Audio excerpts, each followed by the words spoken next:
अरिहन्ताणं नमो सिद्धाणं नमो आयरीयाणं नमो वज्रायाणं नमो लोए सवसाहोणं। पंच परमेष्ठी भगवान की जय। 1008 श्री आदिनाथ भगवान की जय। अंतिम तीर्थेश भगवान महावीर स्वामी की जय। आचार्य भगवान गुरुवर श्री विशुद्ध सागर जी महाराज जी की जय।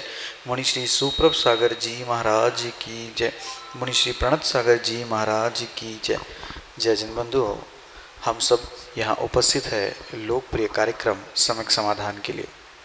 एक ऐसा कार्यक्रम, एक ऐसा प्लेटफॉर्म जिसके माध्यम से हमारे मन में उठने वाले जो विकल्प है, उस विकल्प का सम्यक समाधान हम सभी प्राप्त कर रहे हैं।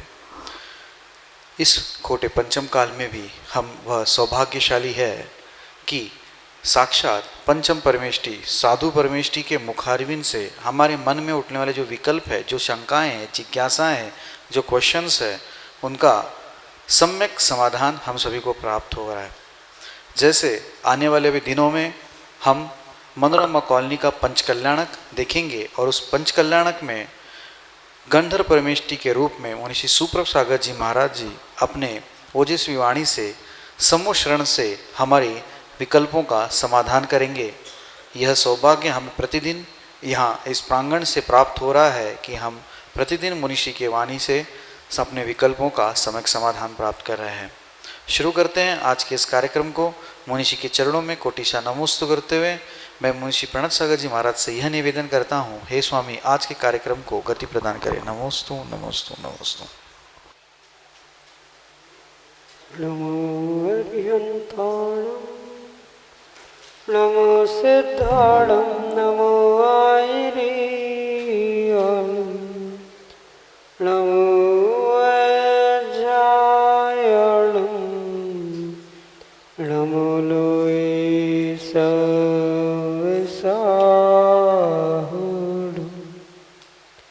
पंच परमेष्ठी भगवान की परम पूज्य आचार्य भगवंत गुरुवर विशुद्ध सागर जी मुनि महाराज की, परम पूज्य मुनि श्री सुप्रभ सागर जी महाराज की,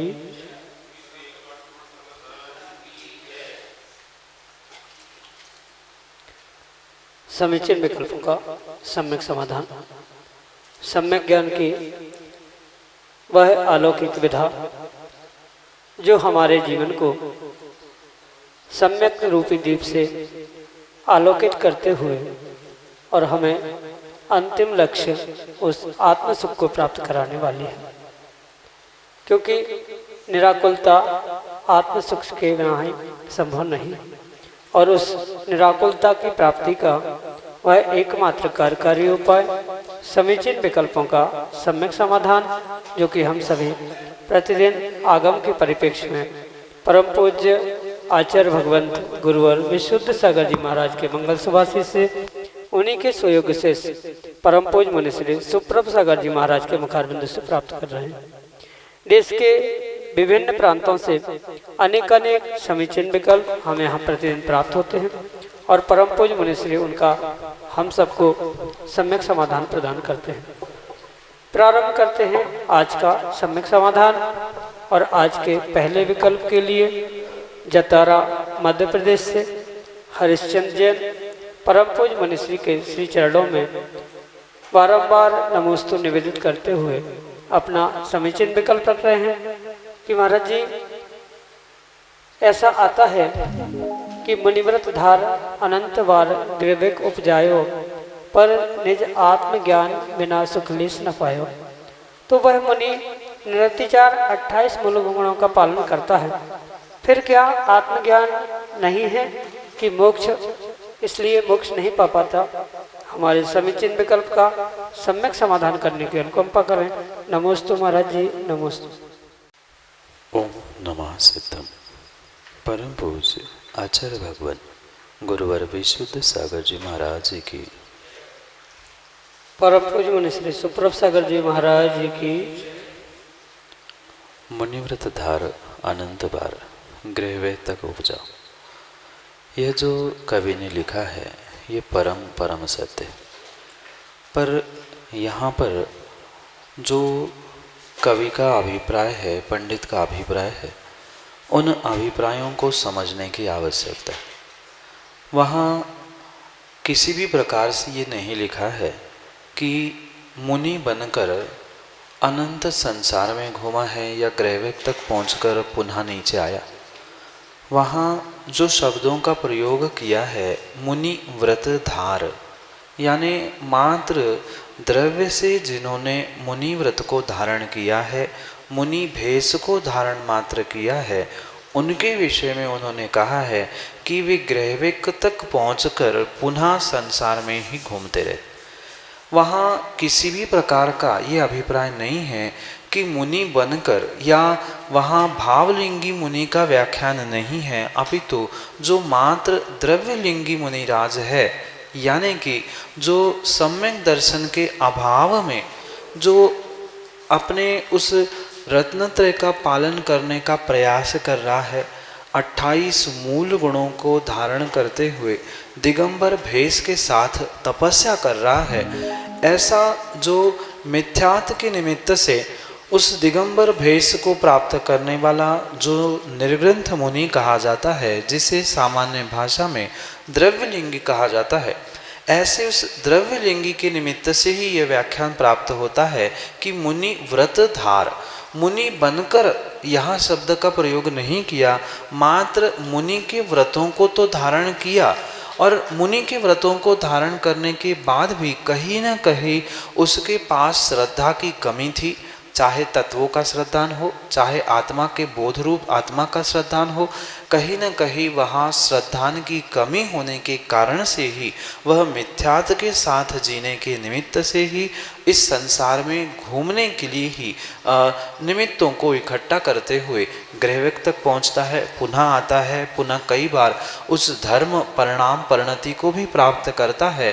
पर वह धर्म चाहे वह मुनि भेष के निरतिचार व्रतों का पालन भी क्यों ना हो, वह भले ही शरीर से निरतिचार रूप से व्रतों का पालन करता है, पर जो भीतर में अपने आत्मा के प्रति, आत्म कल्याण के प्रति जो रुचि, प्रतीति आदि श्रद्धा रूप परिणाम चाहिए थे, उसका अभाव होने के कारण से वह जीव मात्र द्रव्य भेष या द्रव्यलिंगी बनकर अनंत संसार में घूमता है। यहाँ पर कवि का और आचार्यों का यही अभिप्राय समझने योग्य होगा। और आगे भी जो लिखा है, आत्मबोध के बिना, वास्तव में आत्मा के बोध के बिना सम्यक दर्शन निश्चय से प्राप्त नहीं होता। व्यवहार से भले ही 7 तत्वों पर श्रद्धान करने से सम्यक दर्शन कहा है, पर निश्चय से अपनी आत्म तत्व पर श्रद्धान करने से ही सम्यक दर्शन की प्राप्ति हो सकती है। इसलिए वह सम्यक दर्शन का ही बोध कराने के लिए, यानी सम्यक दर्शन का अभाव है, यही समझाने के लिए वहाँ आत्मबोध के बिना वह अनंत बार वह ग्रहवेग तक पहुंचकर पुनः संसार में भटकता है। यहाँ कवि का यही मुख्य रूप से अभिप्राय है। इसलिए ये समझे, मात्र बहिरंग क्रिया करना, निरतिचार 28 मूल गुणों का पालन करना, धर्म आदि करना इतना कार्यकारी नहीं है मोक्ष जाने के लिए। मोक्ष जाने के लिए 7 तत्वों पर व्यवहार से श्रद्धान, निश्चय से आत्म तत्व का बोध, आत्म तत्व पर श्रद्धान, ये सब कुछ होगा तो ही वह सम्यक दर्शन को प्राप्त करते हुए रत्नत्रय की पूर्ति के साथ उन भावलिंगी मुनिराज के पद को प्राप्त करते हुए ही अपने आत्म कल्याण को प्राप्त करने के लिए, मोक्ष को प्राप्त करने के लिए पुरुषार्थरत हो सकता है। अन्य किसी भी प्रकार से वह पुरुषार्थ कितना भी करता रहे, पर वह द्रव्य भेष का पुरुषार्थ उसके लिए मोक्ष तत्व तक ले जाने के लिए कार्यकारी उपाय नहीं बन सकता। इसलिए यहाँ जो लिखा है ये परम सत्य है, पर वहाँ अभिप्राय ये समझे, जो भावलिंगी मुनिराज है, जिनको अपने आत्मा का बोध है, रत्नत्रय को पूर्ण रूप से प्राप्त किया है, मतलब सम्यक दर्शन को प्राप्त कर चुके हैं, वे भावलिंगी मुनिराज कहलाते हैं। और भावलिंगी मुनिराज ग्रहवेग तक जाकर पुनः संसार में नहीं आते। वे तो उन रत्नत्रय के धारण करने से, तपस्या आदि के माध्यम से द्रव्य और भाव दोनों लिंग धारण करने की अपेक्षा से वे तो मोक्ष को, निर्वाण को ही प्राप्त करते हैं। पर जो मात्र द्रव्य भेष धारण करते हुए द्रव्यलिंगी बनकर उस संसार में या तत्वों की रुचि को प्राप्त नहीं करते, वो ही संसार में घूमते हैं, इसी अभिप्राय को लेकर वहाँ अनंत बार ग्रहवे तक उपजाए, वहाँ लिखने का अभिप्राय यही है। मुनि व्रत, मात्र व्रत बहिरंग रूप से दूसरों को दिखाने के लिए धारण किया और इसी कारण से वे अनंत काल तक संसार में घूमते रहेंगे, क्योंकि सम्यक दर्शन नहीं है। और मोक्ष जाने के लिए रत्नत्रय की पहली सीढ़ी अगर कुछ है तो वह तत्वों का श्रद्धान, आत्मा पे श्रद्धान है। इसलिए वह उसके अभाव में, रत्नत्रय के अभाव में कहीं न कहीं द्रव्य भेष धारण करने के निमित्त से संसार में मात्र परिभ्रमण करते हैं। ये वहाँ उन पंक्तियों का अभिप्राय समझने की आवश्यकता है, क्योंकि भले ही आप ये सोचो कि वे धर्म कर रहे हैं, धर्म के कार्य कर रहे हैं, भेष तो दिगंबर है, निरतिचार व्रतों का पालन कर रहे हैं, ये परम सत्य होने पर भी आचार्य भगवान कहते हैं धम्मम भोग निमित्तम नचु कम क्षय निमित्तम। धर्म भी करता है पर मात्र भोगों को भोगने के लिए लोग प्रशंसा करें कि ये धर्मात्मा है, ये मुनिराज है आदि, उस प्रशंसा के निमित्त से ही वह धर्मों को भोगने का या धर्म क्रियाओं को करने का प्रयास करता है, निरतिचार व्रतों का भी पालन करता है, पर श्रद्धान का अभाव होने से, आत्मा के बोध का अभाव होने से ही वह अनंत काल तक वह ग्रहवेग तक उपजा कर पुनः नीचे आता है, पुनः ऊपर जाता है, पुनः नीचे आता है। अगर वही तपस्या, वही साधना, वही लिंग जो द्रव्य लिंग निरतिचार व्रतों के रूप में उसने पालन किया था, वह भावलिंगी रूप यानी श्रद्धान के साथ करेगा तो वो उसी भाव से मोक्ष भी जा सकता है। यही आपके लिए सम्यक समझ। प्रदीप जैन गौरझामर मध्य प्रदेश से मुनिश्री के श्री चरणों में बारंबार नमोस्तु निवेदित करते हुए अपना समीचीन विकल्प रख रहे हैं कि महाराज जी, एक प्रतिमाधारी श्रावक घी तेल में तले हुए पापड़ आदि का सेवन 2 दिन तक कर सकता है क्या? हमारे समीचीन विकल्प का सम्यक समाधान करने की अनुकंपा करें। नमोस्तु महाराज जी, नमोस्तु। प्रतिमाधारी श्रावक के लिए भोजन की मर्यादा का ध्यान रखना बहुत आवश्यक हुआ करता। भले ही 12 व्रत, सामायिक प्रतिक्रमण आदि ये जितने आवश्यक है, उतने ही भोजन की शुद्धि का भी ध्यान रखना, भोजन की मर्यादा का भी ध्यान रखना आवश्यक ही नहीं अपितु अनिवार्य है। इसलिए चाहे घी तेल में तली हुई सामग्री क्यों न हो, पर आगम के परिप्रेक्ष्य में जो उसकी मर्यादा कही है, उतनी मर्यादा के भीतर ही उसका सेवन करना, यही आगम का वाक्य है या यही आगम की आज्ञा है। इसलिए जो पापड़ आदि हो या कोई भी सामग्री हो, घी तेल में भी भले ही तली हो, चुर भी गई हो, पूर्ण रूप से उसकी आर्द्रता भी निकल चुकी हो, पर फिर भी आगम में उसकी मात्र 24 घंटे की ही मर्यादा कही है, तो वह मात्र 24 घंटे में ही प्रयोग करने योग्य है। अन्य किसी भी प्रकार से दूसरे दिन, तीसरे दिन उसका प्रयोग नहीं किया जा सकता। भले ही तेल में, घी में पूर्ण रूप से वह तल चुकी है, आर्द्रता नष्ट भी हो चुकी है, पर फिर भी जब आगम में उसकी 24 घंटे की मर्यादा कही है, तो 24 घंटे के भीतर ही उसका सेवन करना होगा, अन्यथा वह अभक्ष्य ही होगा। और भले ही आपको वो दिखने में, समझने में नहीं आ रहा है, पर यह परम सत्य है, वह अभक्ष्य की ही कोटि में आने से वह दूसरे तीसरे दिन पापड़ आदि तली हुई सामग्री प्रतिमाधारी जीव किसी भी प्रकार से सेवन नहीं कर सकता। अगर कर रहा है तो अपनी प्रतिमा, अपने व्रतों में स्वयं से ही दोष लगा रहा है। ऐसा कार्य उसके लिए उचित नहीं है। यही आपके लिए सम्यक समाधान। विराग जैन पलेरा मध्य प्रदेश से मुनिश्री के श्री चरणों में बारंबार नमोस्तु निवेदित करते हुए अपना समीचीन विकल्प रख रहे हैं कि महाराज जी, पृथ्वी सूर्य के चक्कर लगाती है या सूर्य अन्य सभी ग्रहों के? हमारे समीचीन विकल्प का सम्यक समाधान करने की अनुकंपा करें। नमोस्तु महाराज जी, नमोस्तु।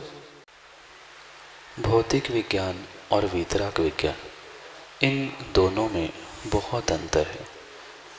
बिल्कुल दोनों के सिद्धांतों में जमीन आसमान का अंतर है। भौतिक विज्ञान यानी वर्तमान में जो स्कूल कॉलेज आदि में पढ़ाया जाता है, उस विज्ञान और भूगोल खगोल की अपेक्षा से पृथ्वी और अन्य ग्रह उस सूर्य की परिक्रमा लगाते हैं, ये शायद आपने स्कूल कॉलेज में पढ़ा।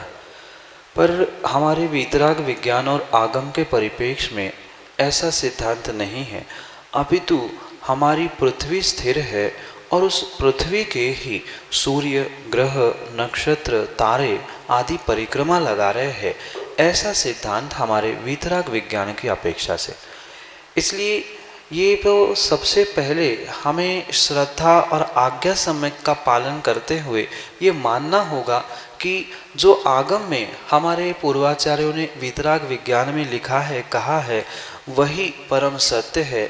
भले ही आज का भौतिक विज्ञान अनेकानेक प्रकार के दृष्टांतों को, अनेकानेक प्रकार के उन विविध प्रकार के उन प्रदर्शनों को दिखाते हुए या उन मॉडल्स को दिखाते हुए आपको ये बताना चाहता है कि सूर्य की परिक्रमा पृथ्वी आदि ग्रह नक्षत्र लगाते हैं, पर ये भले ही वो कितना ही प्रदर्शन करते हुए या मॉडल बनाते हुए दिखाने का प्रयास करे, पर वास्तविकता ऐसी नहीं है। आगम में जो वीतराग वैज्ञानिकों ने यानी हमारे आचार्य भगवंतों ने और तीर्थंकर भगवंतों ने जो कहा है वह परम सत्य है। क्योंकि ये समझने की आवश्यकता है, अगर पृथ्वी किसी भी प्रकार से सूर्य आदि के परिक्रमा या परिभ्रमण करती होती तो उस पृथ्वी पर रहने वाले जीव उसके घूमने के निमित्त से गिरने चाहिए थे।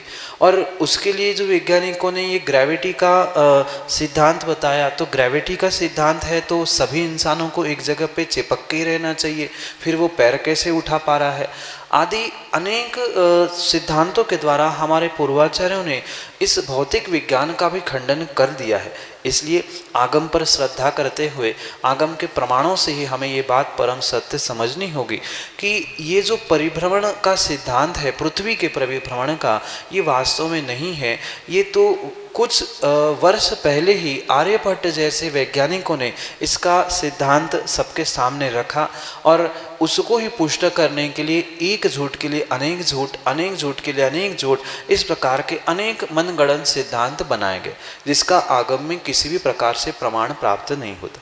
इसलिए अगर आगम की बात समझे तो पृथ्वी स्थिर है, एक थाली के आकार की गोलाकार वह पृथ्वी है और उस पृथ्वी के मध्य में जो सुमेरु पर्वत है, उस सुमेरु पर्वत के ही सूर्य चंद्र ग्रह नक्षत्र तारे वे सभी उसकी परिक्रमा लगाते हैं और वो भी मात्र 2.5 द्वीप तक ही उनका परिभ्रमण चलता है। 2.5 द्वीप के बाहर जो सूर्य चंद्र आदि है वे जहाँ हैं वैसे के वैसे ही है, उनका परिभ्रमण नहीं होता। इसलिए आगम के परिप्रेक्ष्य में ये बहुत गहरा सिद्धांत समझने की आवश्यकता है कि पृथ्वी हमारी स्थिर थी, स्थिर है और स्थिर ही रहेगी। पृथ्वी या अन्य कोई भी नक्षत्र उस सूर्य की परिक्रमा नहीं लगाते, अपितु सूर्य ही ग्रह नक्षत्र ही उस पृथ्वी की परिक्रमा लगाते हुए दिन रात आदि आदि के भेदों को हम समझते हैं। हमारे सामने जो भी दिन रात के भेद हो रहे हैं वे पृथ्वी के घूमने से नहीं हो रहे हैं, अपितु उस सूर्य चंद्रमा आदि ग्रह नक्षत्र जो घूम रहे हैं उनके ही निमित्त से ये दिन रात के भेद आदि देखने में आ रहे हैं।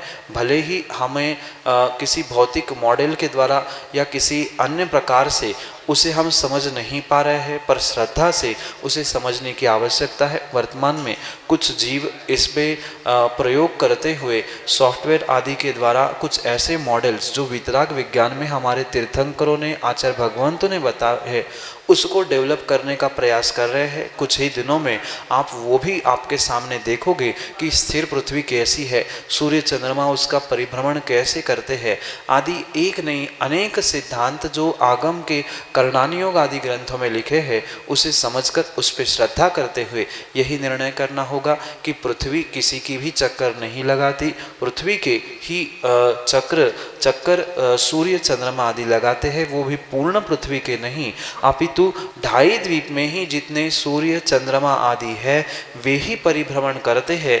2.5 द्वीप के बाहर जितने भी ज्योतिष देवों के ये विमान हैं, क्योंकि ये सूर्य चंद्रमा ग्रह आदि ये सभी ज्योतिष देवों के विमान हैं, और जो 2.5 द्वीप तक ही उनका परिभ्रमण चलता है प्रतिदिन। उसके बाद जो भी ये सूर्य चंद्रमा आदि है वे स्थिर है, उनका परिभ्रमण नहीं होता। यही आगम के परिप्रेक्ष्य में आपके लिए सम्यक समाधान। डॉक्टर मनीष जैन, टीकमगढ़, मध्य प्रदेश से 19 के श्री चरणों में बारंबार नमोस्तु निवेदित करते हुए अपना समीचीन विकल्प रख रहे हैं कि महाराज जी हमारा विवाह हो चुका है, तो अब हम गृहस्थ जीवन में रहते हुए इस संसार रूपी कीचड़ से कैसे बाहर निकलें। हमारे समीचीन विकल्प का सम्यक समाधान करने की अनुकंपा करें। नमोस्तु महाराज जी, नमोस्तु। विवाह संबंध होने के बाद भी व्यक्ति इस संसार सागर के कीचड़ से अवश्य ही निकल सकता। ऐसा सर्वथा नहीं है कि बाल ब्रह्मचारी ही जीव अपना आत्मकल्याण कर ले। अगर हम वर्तमान की भी 24वीं को देखें तो 5 बाल यतियों को छोड़कर शेष 19 तीर्थंकर भगवंतों ने विवाह किया था, और विवाह के उपरांत उन्होंने उस दृढ़ श्रद्धान और दृढ़ संकल्प के द्वारा उस वैवाहिक बंधन से पार होते हुए, कर्मों को नष्ट करते हुए, तपस्या करते हुए सिद्धि को, मोक्ष को प्राप्त कर लिया। पर यह भी बात समझने योग्य है कि तीर्थंकरों की शक्ति, उनका उपादान, उनकी सहनन शक्ति ये भिन्न थी। उनकी प्रत्येक समय दुहाई देकर हम ये भी नहीं कह सकते कि प्रत्येक संसारी यानी गृहस्थ जिसने वैवाहिक संबंध को प्राप्त कर लिया है वह प्रत्येक व्यक्ति उस संबंध से छूट ही पाए, ये भी ज़रूरी नहीं। पर भले ही उस वैवाहिक संबंधों से छूट पाए, घर गृहस्थी से छूट नहीं भी पाए, पर फिर भी वह गृहस्थी में रहते रहते मोक्ष मार्ग का पुरुषार्थ तो अवश्य ही कर सकता है। भले ही साक्षात मोक्ष प्राप्त नहीं कर पाए, क्योंकि मोक्ष जब भी प्राप्त होगा रत्नत्रय से, निर्ग्रंथ भेद से ही होगा, पर वहाँ तक पहुँचने के लिए भी गृहस्थ अवस्था से ही बहुत सारा पुरुषार्थ करने की आवश्यकता हो। जैसे अब निर्णय करके आपने गृहस्थाश्रम प्रारंभ कर ही लिया है, तो उस गृहस्थाश्रम को भी आप बहुत अच्छे से संभालते हुए अपने मोक्ष मार्ग की ओर बढ़ने का प्रयास अवश्य ही कर सकते। जैसे अगर हम पूर्ण रूप से महाव्रतों को वर्तमान में धारण नहीं कर पा रहे हैं तो कम से कम शक्ति के अनुसार हम अणुव्रतों को धारण कर ले।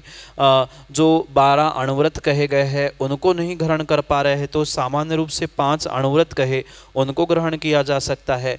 वह भी करने की शक्ति नहीं है तो कम से कम सम्यक दर्शन को प्राप्त करते हुए षडावश्यकों का पालन करना, श्रावक के अष्टमूल गुणों को धारण करना आदि आदि कार्य करते हुए हम सम्यक पुरुषार्थ कर सकते हैं उस मोक्ष मार्ग तक पहुंचने का। साक्षात मोक्ष मार्ग निर्ग्रंथों का ही हुआ करता है, पर उपचार से सम्यक दर्शन, सम्यक ज्ञान को प्राप्त कर लेना ये भी एक उपचार से मोक्ष मार्ग कहा जा सकता है।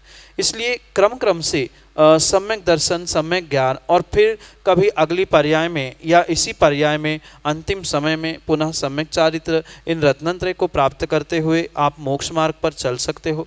पर गृहस्थी में भी जितनी शक्ति है उन शक्ति के अनुसार समय, परिस्थिति, अनुकूलता आदि सब कुछ देखते हुए छोटे छोटे नियम, छोटे छोटे व्रत आदि लेते हुए आप अपने जीवन को इस उत्थान की ओर ले जाने का पुरुषार्थ अवश्य ही कर सकते। जैसे बहुत बड़ा नियम नहीं ले पा रहे हैं तो कम से कम रात्रि सोते सोते कुछ नहीं खाएंगे, पलंग में जब तक लेटे हैं तब तक कुछ नहीं खाएंगे, या अभी भोजन किया है 2 घंटे पुनः कुछ नहीं खाएंगे, कुछ नहीं पिएंगे आदि छोटे छोटे नियम, व्रत आदि भी लेते हुए आप अपने जीवन को उन संकल्पों में, दृढ़ नियमों में बांधते हुए एक उन्नति का मार्ग अवश्य ही प्राप्त कर सकते। क्योंकि आज के छोटे छोटे नियम ही कल जाकर महाव्रत के रूप में परिवर्तित होते हुए देखने में आते। जैसे भोजन में प्रतिदिन कोई सामग्री का त्याग करते हुए, कोई द्रव्य की दान करते हुए, षडावश्यकों का पालन करते हुए, कुछ विशेष ग्रंथों का अध्ययन स्वाध्याय करते हुए, वैराग्य भावना 12 भावनाओं का चिंतन करते हुए हम अवश्य ही गृहस्थावस्था में परिपूर्ण रूप से उस मोक्ष मार्ग को प्राप्त करने की पूरी संभावना हो सकती है। इसलिए ये विकल्प छोड़े कि अब गृहस्थ बन गए हैं, मोक्ष मार्ग होगा कि नहीं, मोक्ष मिलेगा कि नहीं मिलेगा। वहाँ भी मोक्ष मिलना, मोक्ष मार्ग मिलना संभव है, पर आवश्यकता पुरुषार्थ की है, जो कि प्रति समय प्रतिपल अपने भावों के साथ शारीरिक, मानसिक और अनेक प्रकार से उस पुरुषार्थ को प्राप्त करेंगे तो नियम से आत्म कल्याण की, उस संसार कीचड़ से निकलने की पूरी संभावना हो सकती है। यही आपके लिए सम्यक समाधान। श्रीमती राजेश्वरी जैन, मनोरमा कॉलोनी, सागर, मध्य प्रदेश से अगले समीचीन विकल्प के लिए हमारे सामने। नमोस्तु महर्षि, नमोस्तु। महर्षि, हमारी शंका ये है कि पड़ा है अधोलोक में कृत्रिम जनालय हैं, तो वो किसने बनवाए होंगे? माँ, शायद आपके पढ़ने में कहीं गड़बड़ हुई है। जो 3 लोक में कृत्रिम यानी बनाए गए चैत्यालय अगर कहीं होते हैं तो वह मात्र मध्य लोक में होते। अधोलोक में और ऊर्ध्वलोक में जो भी चैत्यालय आदि का वर्णन प्राप्त होता है वह परिपूर्ण रूप से अकृत्रिम जिनालय, जिनबिंब आदि के निमित्त से ही प्राप्त होता, क्योंकि जहाँ कर्म भूमियाँ होती है वहीं पर मात्र कृत्रिम यानी किसी मनुष्यों के द्वारा बनाए गए चैत्यालय, जिनबिंब, जिन प्रतिमाएं आदि हुआ करती है।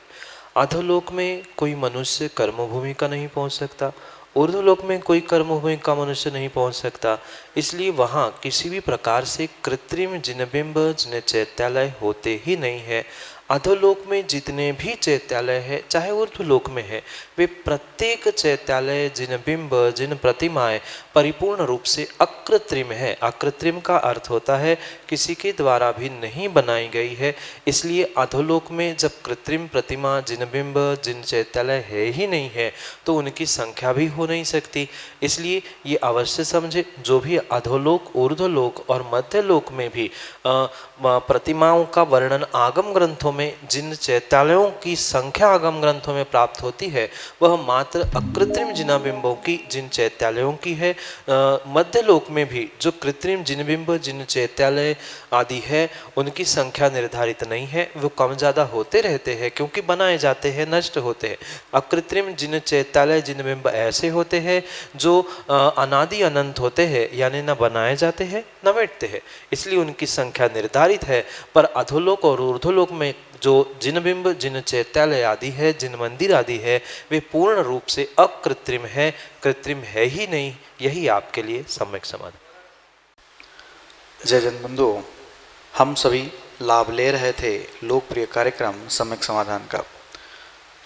8707548811 यह व्हाट्सएप का नंबर है। आप इस व्हाट्सएप के नंबर पे अपने विकल्प हम तक पहुंचा सकते हो, या आप साक्षात इस सभा में उपस्थित होकर अपने विकल्प मुनिषी के माध्यम से सम्यक समाधान प्राप्त कर सकते हैं। प्रतिदिन यह कार्यक्रम 5:13 पे, ठीक 5:13 पे यूट्यूब चैनल सुप्रभ वाच के माध्यम से प्रसारित होता है। यूट्यूब पे जाके आज हर घर में स्मार्टफोन है, स्मार्टफोन में यूट्यूब ऐप प्री इंस्टॉल्ड होता है, पहले से इंस्टॉल्ड होता है। उस यूट्यूब ऐप पे आपको सर्च करना है मुनिषी सुप्रभ सागर महाराज जी का नाम, सुप्रभ वाणी का पर्यायवाची नाम उवाच, सुप्रभ उवाच यह चैनल का नाम है।